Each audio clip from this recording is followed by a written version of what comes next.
Hello everyone, Warhammer here, and welcome back to the Caliphate of Araby campaign. Now last episode we managed to get quite a bit of progress in terms of enemies being defeated. We managed to defeat the Arachnos tribe over here in the mountains, as well as declare war on the dwarves of Clan Zorn, using some cunning tactics involving the Top-Knots tribe and joining the war on their side, so we didn't have to lose our alliance, or potential alliance, I should say, with the Bowmen of Orion.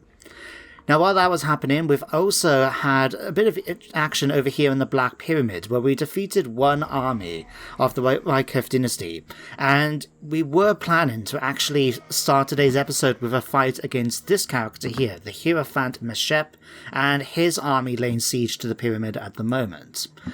But after giving some thoughts after the end of the episode, I decided I'm not going to fight them right away. The reason being is we want to actually try and take the Black Tower quickly before they build up any more forces, right? So the thing is, if we try and attack them this turn, once we fight this battle, we're not going to be able to rely on anyone else but this army here, which means the army I've got coming down as reinforcements, the beast army here with all the war elephants, can't do anything until the following turn anyway. So while we are potentially safe at the moment at the pyramid, because we have to wait for the enemy to build up siege equipment before they can come and attack us, I think we might as well just wait a turn, and then let them get closer, and then we can start dealing with the situation down here with these two settlements. So, with that in mind, we do have 2,446 gold. I just want to see if there's anything else we can actually spend it on, because while we've been busy upgrading many of our settlements, is there anything we can spend this on? Okay, Coast of Araby's fine. We can't build the port, don't forget, so that's okay. The Rizal Caliph's Palace? Sure, we'll spend the money to upgrade that. Only leaves me 946, but we're also making 14,000 a turn, so that's no problem. Now, as for Baba is our campaign agent, that's right. I think we should give you Blade Master. We might as well start training him to be a battle hero as well. So we'll have you do that. I think that was everything we needed to do, isn't it? We've done everything else, like chose buildings and everything else already, didn't we? Oh, I just lost some money income. Weird. Okay, let's hit intern. See what happens. Wait, what? Hang on. Yeah, I just saw that. And, okay, the Hierophant's actually retreating back. Where is he going? Okay, they're going off to attack, it seems, the dwarves. Oh, that'd be good. If they're going to go after the prospectors, it means then that I could hopefully sneak in from behind and take the settlement. Not only that, but I do have access now to a turn's replenishment, which is good for the army currently in the Black Pyramid itself. So, let's get back to my turn once the dwarves of Clan Zorn make their moves. Right. That's a little unfortunate. I was hoping they were going to go back into the desert in order to go after Jaffar's army, rather than push through the mountains to go after Mount Arachnos. But we are within marching range now of the city itself, so hopefully that will be enough to bring them back once we actually attack the settlement directly. But let's wait and see what we can do next. Right then, back to our turn. So first we'll start with Jaffar. Let's have a look. Okay, we could force march there, but now that we're getting closer and closer, I don't want to get, risk the chance of being attacked and wiped out. So what could we do here? I think have no time for this. I think it might be worth attacking the settlement right away. I mean, our army's a full stack. While they do have this army inside, it's very, very melee focused. So we could try and take the walls potentially quite easily, or even just smash the gates down and go after them from there. And the garrison itself is nothing really for us to worry about. They do have iron breakers, don't get me wrong, and longbeards. Okay, they do have a couple of thunderers and quarrelers I can see hovering in the back here. I think we could take the risk. We can try and go for it now, before these guys come back. And we did actually finish runic studies. I didn't even notice this. So we now got 50%. Oh, excuse me. Burps. Apologies for that. But we have now got the ability to have an increased cooldown for all of our spells, which combined with the bonuses that Jaffar has got already, means we're going to be able to cast a lot of magic very quickly with him. So, obviously dwarves don't tend to be the most infected by magic in the lore, but I think that could be worth a chance. If we go and attack, I mean, yeah, we have to attack the settlement itself, don't we? And they will be able to bring in Deldrick Thoroughbrow here. Alright, let's have a look. Okay, the game actually puts us about 50-50. Slightly in my favour than theirs, which I think is fine. I think that's quite doable. I'll tell you what, let's fight the battle now. And may the best army win. Welcome everyone to the Siege of Carrick, Zorn. Now you can see the gates of the hold in the far distance that we need to crack if we want to take the settlement, but before we get there, we need to get past the walls themselves. Now there's a lot of the enemy's forces up on the walls, which is going to make things a bit difficult, but our Arabian Guard have not let us down so far, and I'm going to hope they continue to perform as well as they've been doing in the past. Now, as for tactics, what I just did originally was actually try and spread things out in a typical fashion. I put my mounted units over here, for example, to try and keep a couple of the enemy units on this side. And while most of them have set up around the gate itself and on the left hand side here, I've decided to focus all of my attentions basically over here. So what I've done is got all my infantry units, the Arabian Guard and the Jaguar fighters, champions I should say, actually trying to make their way up onto the walls to go and fight them. We're trying to do this quickly as we can so we can avoid getting too much casualties taken from the 4 towers, as well as the fact that they haven't got much in the way of ranged units up on these walls, so that's working out quite nicely for us. Now while we're doing that, of course, we do have Kari Naimi here, our Arabian Askar, basically slamming the gates open with his war elephants, with a plan to be able to smash through and send all of our elephants then to deal with these guys here. Now of course it's going to be quite a few of them to deal with, so we're going to be sending a few surprises their way. We've got our Pendulum spell, Old Faithful of course, and we will be eventually casting the Serpent spell. Now I must admit, that was a right pain in the ass to cast, mainly being because my mouse had a bit of a mishap. I dropped it on the floor, and you can actually see right here, right? I tried to pass it along there, and it must have took me about 3 or 4 minutes, because every time I was trying to do it, what would end up happening is that it would just come back to pointing this way, like it as you saw originally. So I'd then try and cancel it by casting Spirit Leech, just to switch it back over, and then I switch it back. And then I must have done that, yeah, like about 2 or 3 minutes in pause to try and get it working properly, but as you can see, we managed to get it done in the end. Not that I actually did too many casualties. This unit of Longbeards, for example, has taken quite a bit of health damage, but has only lost 2 models. So yeah, they're still doing pretty okay, aren't they? But we are now in a position where most of our troops are getting up onto the walls now. We have one unit actually going after the Runesmith here, who's losing decisively. But that, actually, I just noticed that. Why? When I was actually fighting the battle myself, the enemy had back here, you can see flying across the screen, this unit of bolt throwers. Now for the battle, I ignored this unit because I thought, there's this big wall in the way here, they can't spot my forces. No, they've been firing for the entire battle, and by the end of it, they managed to rack up nearly 100 kills, or no, over 100 kills. That's the equivalent of about a quarter of the casualties we took this entire battle came from that one unit of bolt throwers in the distance there. Crazy. Now I spotted it, I can see why I should have noticed it during the battle itself. But anyway, the fight is continuing now. Troops are making their way up onto the wall, and we're going after the enemy where our forces do have an advantage. As you can see here, the Ironbreakers, for example, an elite dwarf unit, is not going to be doing too well against our Arabian Guard, even though my Guard are very tired. Now one issue though, as you can see arcing over the walls over there and from the other battlements, is they're constantly getting peppered by quarrelers and things like that. So we're actually taking a few more casualties than I would have liked, but luckily they're doing a good job there.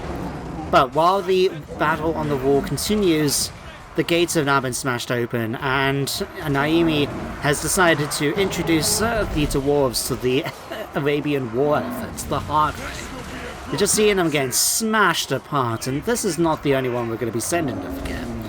We do have, of course, Sultan Jaffar coming in, the Ravager of Casualties, and I've brought in as well the Pit Fighters.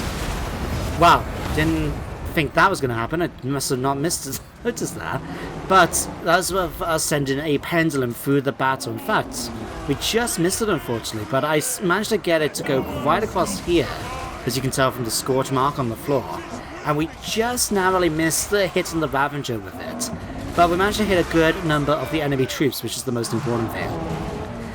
Now, at this point though, my pit fighters are starting to make their way in, as well as my cavalry units, the Desert Dogs and the Sipalis.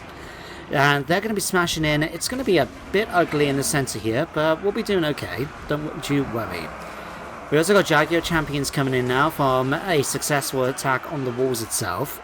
So between all of my troops coming in here, and of course the elephants, the Longbeards aren't going to do too well, let's be honest. And of course, to help things out a little bit, we're starting to bring in our spirits. The Unchained Infrit originally is going to come in and attack from the rear, as well as our Sand Spirits coming in there. Now while that's going on in the center, we of course still got fighting going on the wall here. The Lord is actually up here now, but he's still not doing that well compared to my own Arabian Guard unit. I'm just trying to get the camera so we can see him a little bit. Let's see if I try doing something like this. No? Doesn't want me to do it? Fine. Let me there we go, that's much better. But there you go, you can see that Dwarf Lord is just hammering away on my Arabian Guard, as well as the dwarves nearby, contributing quite a bit with their greatswords.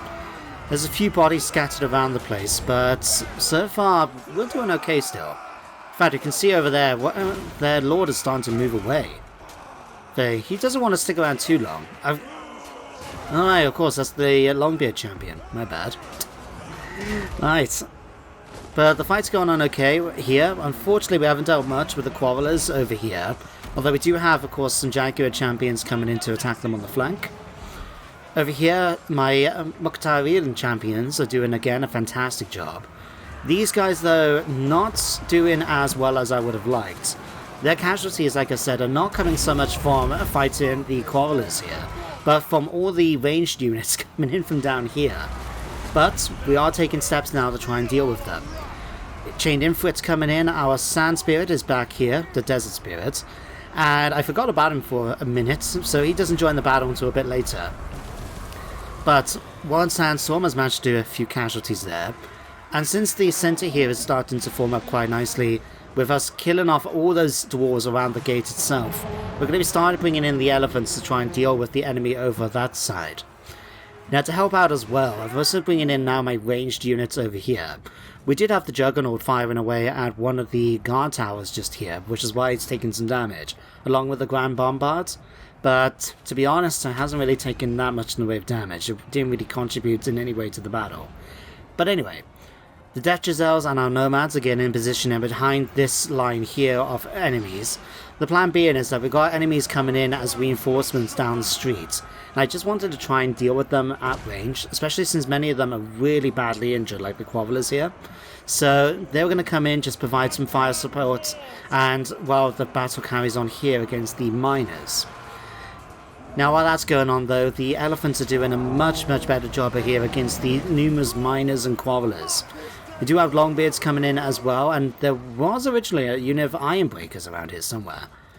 We've got Thunderers just keeping an eye on my Grand Bombard just in case.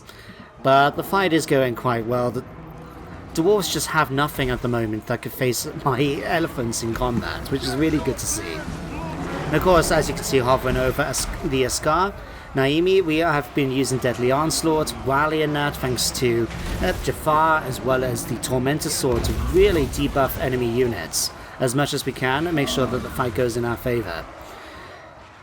Okay. And of course we've got plenty of spells being blasted from everybody. Although, I say everybody, our character over here, if you remember, our Rafik, he hasn't really been doing that much in the battle. In fact, this is his first spell. He's actually... his second spell. because I've been using the Curse of the Jinn to try and reduce the enemy's armor. But even then, that spell did not go the way I wanted it to. Yeah, I originally asked him to cast it like 4 minutes ago, when we first had the battle coming up around here, because I was trying to get it to go right across this here, so we can attack a lot of the Ironbreakers here, but not actually go after my own troops. But it just refused to actually turn. So I thought, screw it, you know what, we'll deal with it. So I managed to get a cast there where it didn't hit that many of my troops, which is fine. It's going to be one of those things. Now you can see arcing across though. Our nomad just firing away, already killed one of their runesmiths, and we've now got the crawlers to shatter, which is fantastic news. We've still got quite a few units back here to deal with. We've got another unit of longbeards, as well as a rune lord in that, and those bolt throwers that by now, as you can see, has managed to get 127 casualties. Madness, I tell you, sheer madness. But we're going to be dealing with them pretty soon. We've got some enemies still hovering around here, but between all the characters and the monsters, we've been able to deal with them quite easily, like I said. We've even got their lord trying to come in, but he's broken in as well. That hasn't helped things too much for them. Tormentor Sword now, making sure the enemy can't move and reducing their melee attack to 14, making them even worse than a typical goblin. But the fight is now over. We can see enemies are starting to waver, shatter. A pendulum going across here managed to kill off quite a few longbeards, but the battle is ours. It was a close victory. In fact, we didn't take as many casualties as I thought. It's just the fact that the Arabian Guard in particular that was taking all that arrow fire looked worse than they actually did, but we'll talk about things a bit more back on the campaign map. So there you go guys, a close victory, but I wanted to check out some of the numbers for the casualties we got, because as you can see, we got 446 casualties. Now, on the loading screen, I was quite surprised to see the bolt throwers. A unit which, as far as I thought to in the actual battle, was out of sight. They couldn't see us. I saw they were firing near the end, but I didn't realize they killed 131 of my men. That was mad. But what about the others?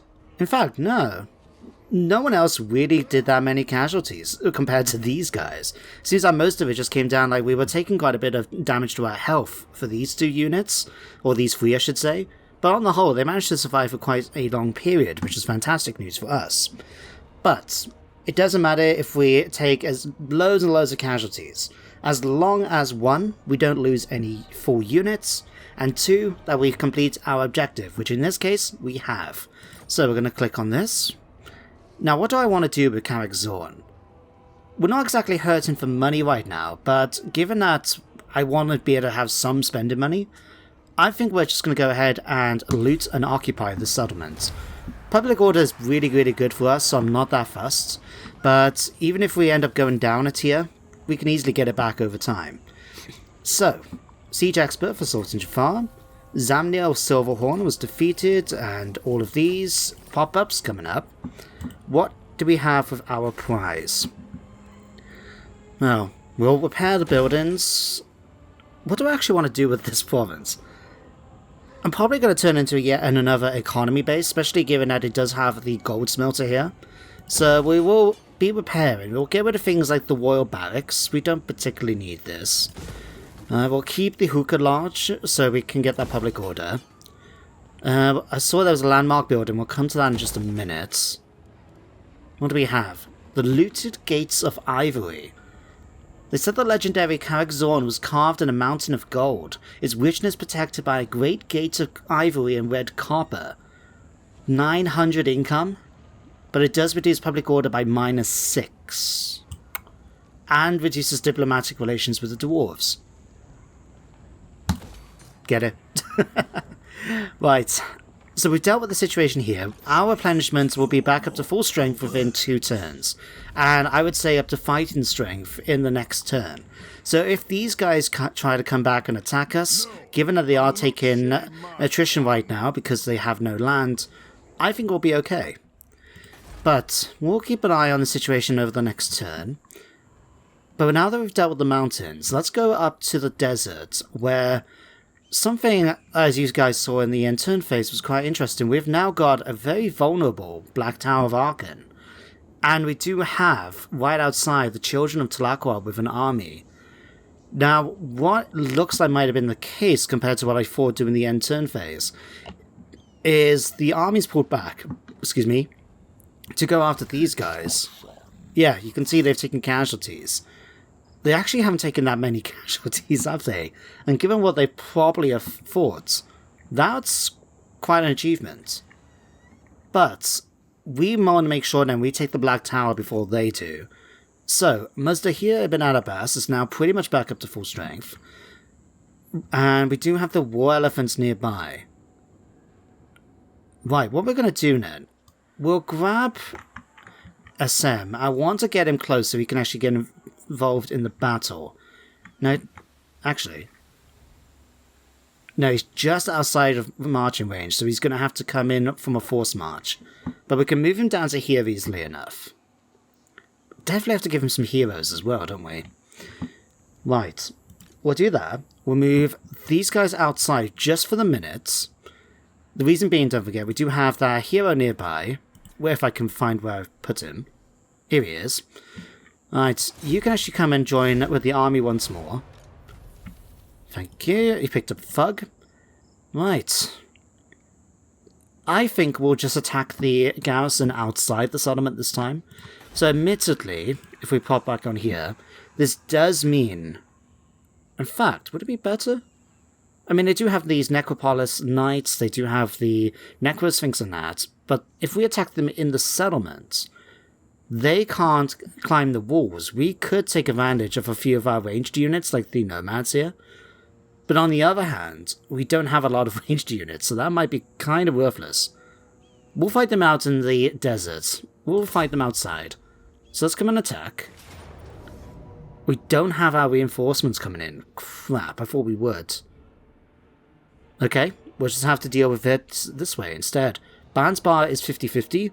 We have a bloody Hero Titan. That's going to make things interesting.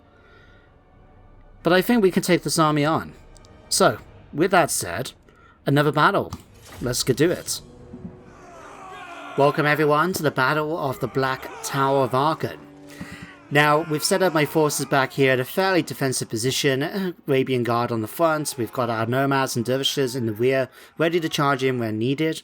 We've got our Camel Lancers on our right flank, and on our left we've got our Mercenary Ogres, Arabian Ogres. Mercenary Ogres are from the Grudgebringer army, and the Behemoth Scorpion.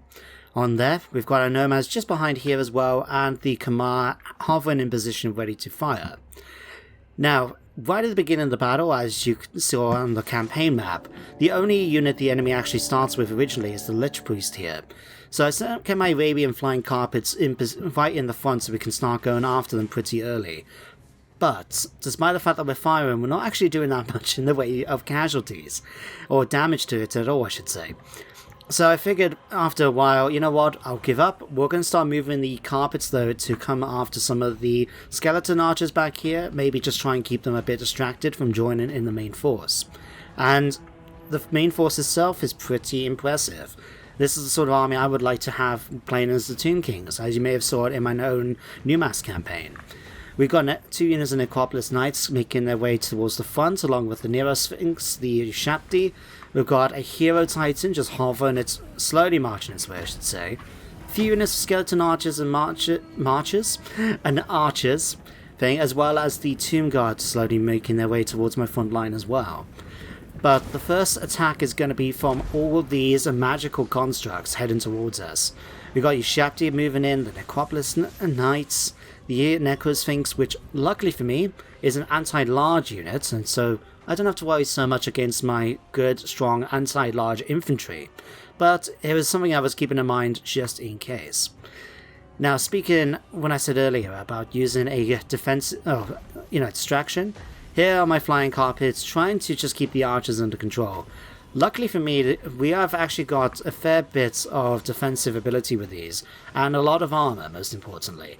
So these guys aren't taking that much in the way of casualties. In fact, if I was able to click on them and keep the mouse there, we could see that they've got the dodge ability, I believe helps them when dealing with missile attacks. But it's fine. In fact, you can see their leadership is starting to go down, particularly for this unit. And once it starts going down, they're going to start grumbling. So eventually I figured, you know what, we're just going to go and get the flying carpets to go after these in melee and see how that works.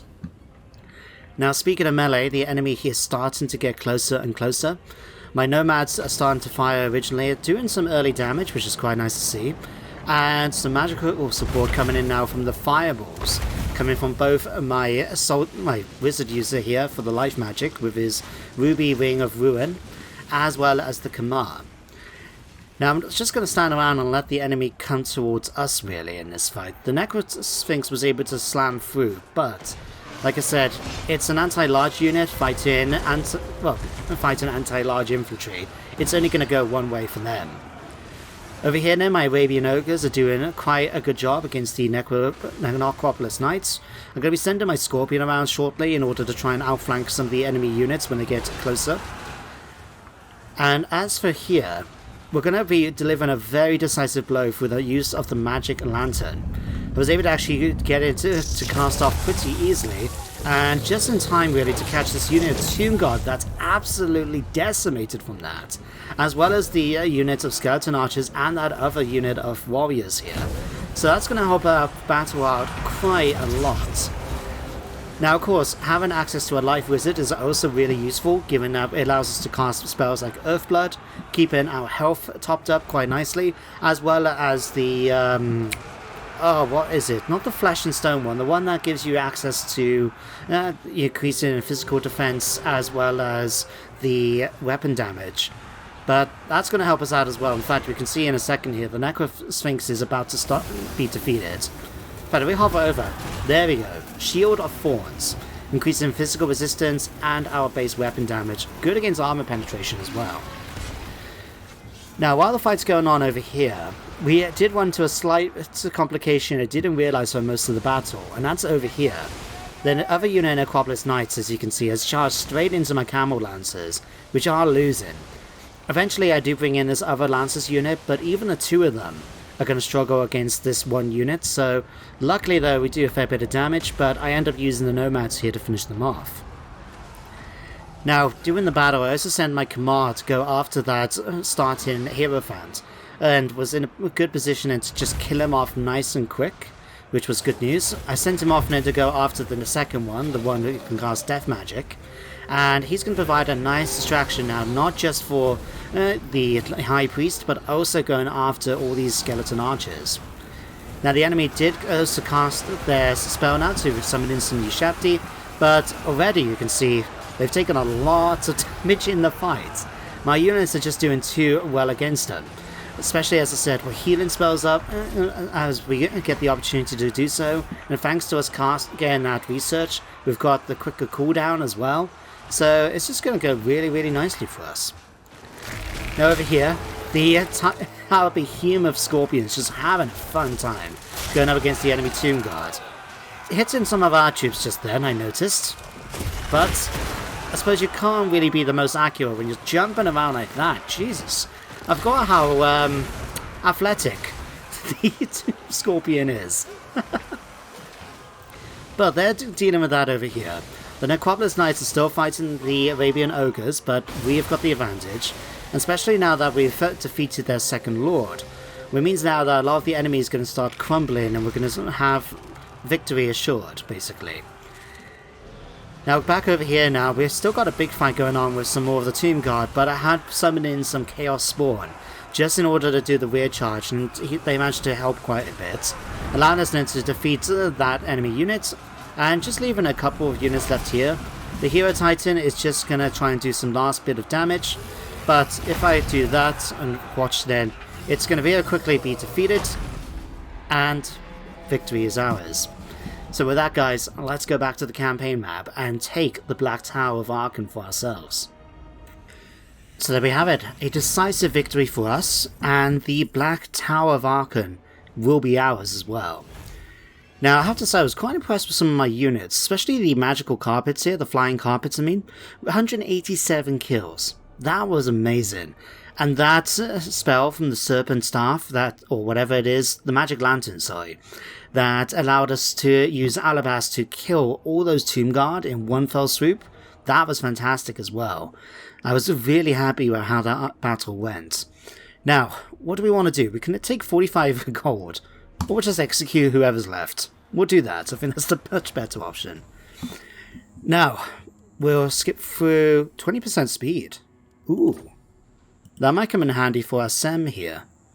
Especially with all the monsters we're going to be putting in his army. But, now that we've defeated the garrison, let's go and claim the Black Tower. Now, I kind of want the extra money from this because, depending on our relationship with the prospectors, which should be pretty good, we'd be able to buy now the Pools of Despair and Bel Aliad. So let's just take the extra money just in case. Good news, the dynasty has now been destroyed.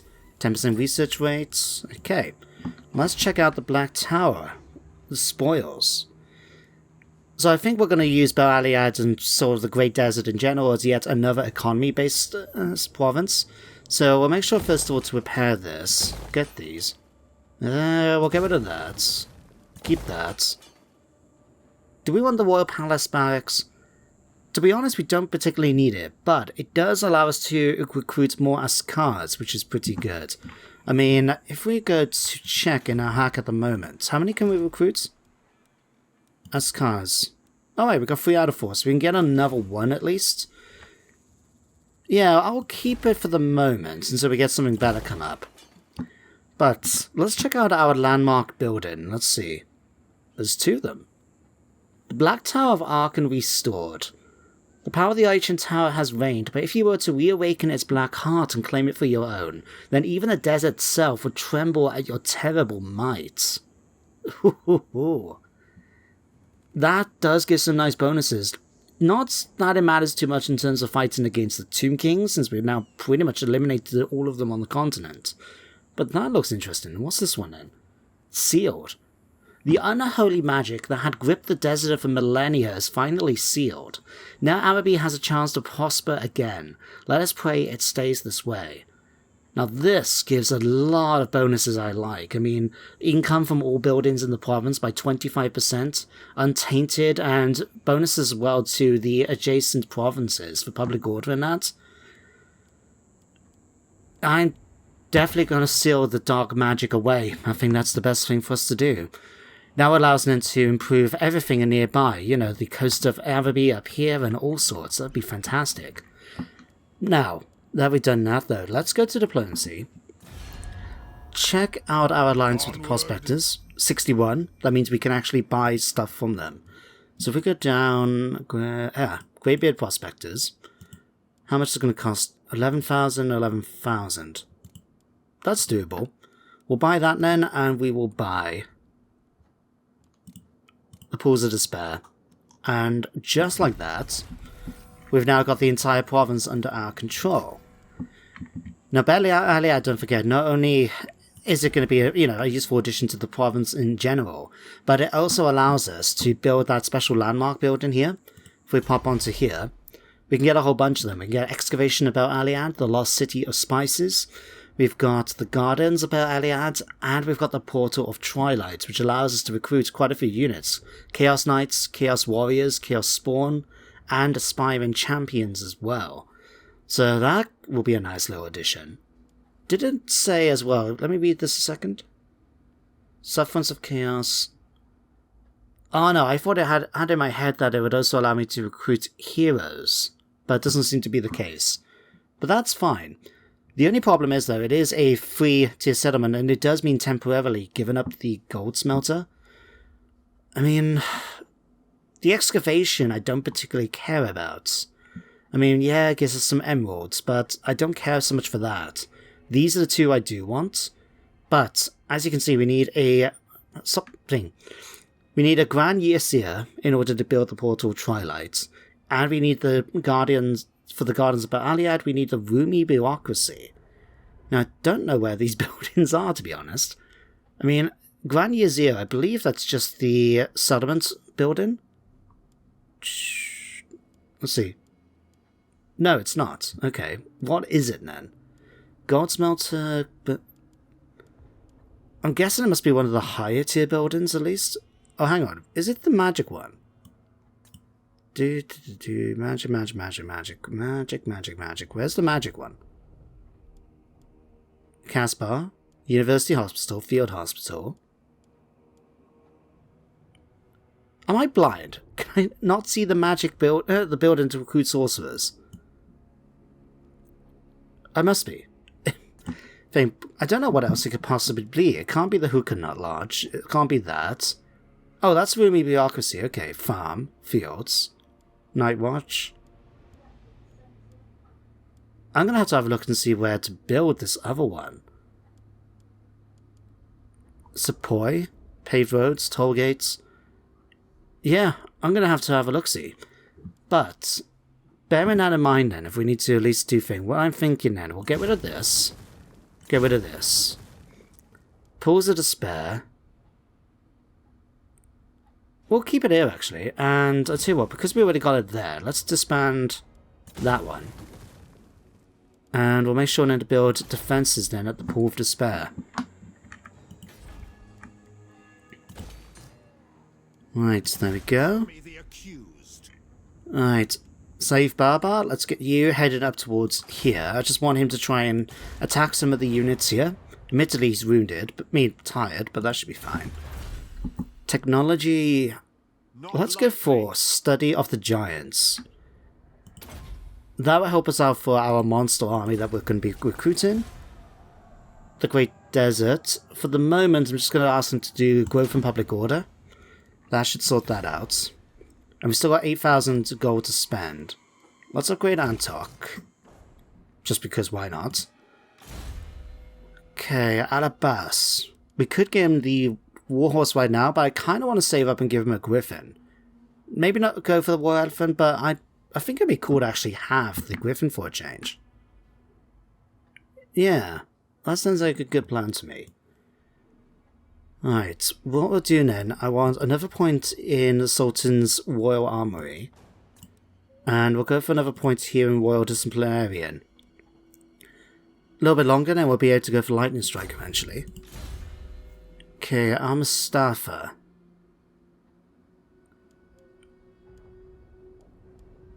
I think for you,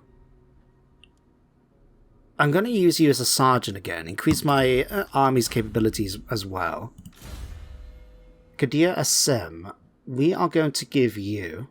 Oh, hang on, you can pick up a Giselle. Oh, wow, that'd be cool. I mean, especially if it improves his missile strength. Right. Let's give you a point for the moment, though, in increased mobility to help out the army a little bit more. And then we had it, had one hell of a turn, didn't we? Let's be honest. We've managed to get quite a lot under our control. We'll go ahead and try and spend some money just to upgrade certain bits and pieces here and there. Just see if there's anything that we're missing. Alright, we'll grab that. Alright. Yeah, Mount of Aknos can go for that, sure. And how is our alliance doing with the bowmen? 36. It's going down. Why? Trespass. What? Oh, why? Yeah, we went through their territory here, didn't we? At the heart of the jungle to go and reach Carrick Zorn. Bugger. That's a slight problem. It doesn't matter. What we'll do, we'll just send them another gift in the next episode. But for now, let's just click that. Now, the Greybeard Prospectors, as you can see, have asked us to join them in their war against the Wrath of Nature, a rogue army. Now, the fact that it's just a rogue army doesn't bother me in the slightest. What bothers me is the fact that the Wrath of Nature is right outside Lashik the last time I saw it. But I want to keep them around for the moment, so yes, I'll join in the war. But we may have to send the army at the Black Tower back towards the coast in order to go after the Wrath of Nature. Because that's where I last saw them. In fact, if you can see, you might have just noticed the army moving around, the head of the tree man leading the army over the mountaintop just then. Right, what are you trying to do? Yeah, you see, all these armies are now going to start trying to move back to attack. There's not much they can really do, though, because it's going to take absolutely ages since they've just sent one character to try and get close to the settlement. We'll be able to go after them easily in the next turn. Well, that turned out to be a little lucky in that turn, because if I pop back over to the coast at Lashik, that Wrath of Nature rogue army is right outside. But they didn't actually come to attack me, which is good. I'm wondering if it's the walls that might have influenced them, because all the minor settlements now fully upgraded with their garrison. They will have a hell of a tough time trying to take out these armies, I can tell you that. But with that, we are going to end today's episode here. Like I said, we managed to get a lot done in terms of taking key settlements. The Black Tower is now ours. Carrick Zorn, I should say, belongs to us now. All we need to do next time is start things off by finishing off the dwarves that are laying siege to us right now. Unfortunately, we weren't able to get much in the way of replenishment, but we should be able to take them out nevertheless. In fact, I feel a little tempted to let them either die. Yeah, I'm just going to leave them there, to be honest. We don't need to fight them, we can just let them die off and try and break themselves on the walls of their own province capital. That would have been funny. But anyway, guys, let's leave it here for now. So, thank you very much for watching. I hope you did enjoy, and that you all join me next time, of course, for some more Warhammer. But until then, everybody, take care, stay safe, and goodbye for now.